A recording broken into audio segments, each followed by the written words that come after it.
আমাদের পার্বত্য চট্টগ্রামে বাজেট বাড়ার কথা, কিন্তু বাজেট না বেড়ে বরঞ্চ বাজেট কমে যাচ্ছে।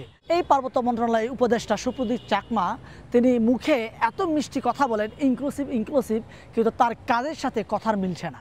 দীর্ঘ 54 বছর আমাদের পার্বত্য চট্টগ্রামের লোকেরা স্বাধীনতার স্বাদ উপভোগ করতে পারে নাই, এবং এই যে জুলাই বিপ্লবের পরে অনেকেই মনে করেছিল আমাদের পার্বত্য চট্টগ্রামের মানুষ প্রকৃত স্বাধীনতার স্বাদ উপভোগ করতে পারবে।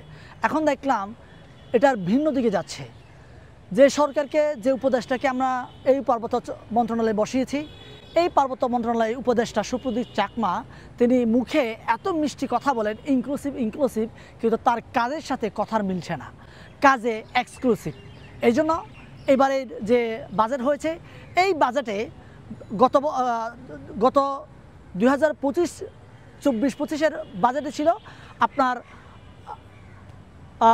1,40,40,00,000 আপনার, এখন এটা কমিয়েছে আপনার 1,38 কোটি টাকার মতো বাজেট কমেছে। আমাদের পার্বত্য চট্টগ্রামে বাজেট বাড়ার কথা, কিন্তু বাজেট না বেড়ে বরঞ্চ বাজেট কমে যাচ্ছে। এখানে এক উপজেলা থেকে আরেক উপজেলায় যেতে যে পরিমাণ দুর্গম পথ পাড়ি দিতে হয়, আমি মনে করি যে এই বাজেটে বৃদ্ধি করা উচিত।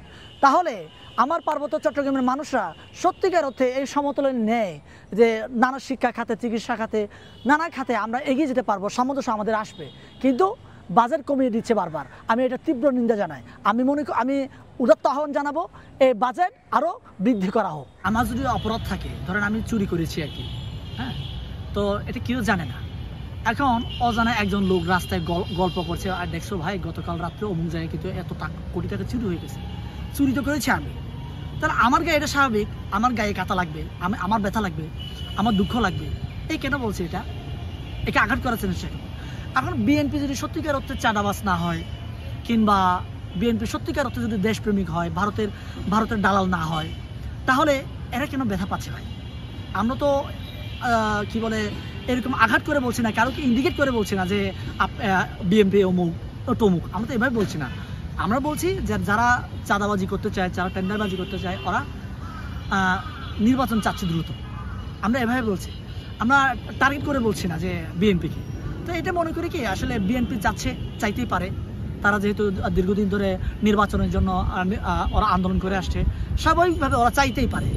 কিন্তু আমরা যারা আসলে আমরা সবাই কিন্তু নির্বাচন চেয়েছি, চাইতেই পারে। তবে এখানে একটা কথা আছে ভাই, আমরা যাকে তাড়িয়েছি, যে কারণে তাড়িয়েছি, এই কারণটা তো আমাদেরকে আগে পূরণ করতে হবে। কারণ আমি জানি বাংলাদেশে বড় শক্তিশালী দল হচ্ছে বিএনপি ক্ষমতায় যাবে। আজকে নির্বাচন করলেও ক্ষমতায় যাবে, 5 বছর পর নির্বাচন করলেও ওরাই ক্ষমতা যাবে। কারণ আওয়ামী লীগের পর সবচেয়ে বড় দল হচ্ছে এরাই।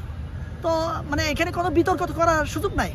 তো এখানে আমি মনে করি যে বিএনপি যে বড় দল হিসেবে তাদের একটু সুযোগ দেওয়া উচিত এই সরকারকে, যে এই সরকার যেহেতু বেশি সময় নেবে না, জুন পর্যন্ত নেবে, জুন পর্যন্ত দেখি।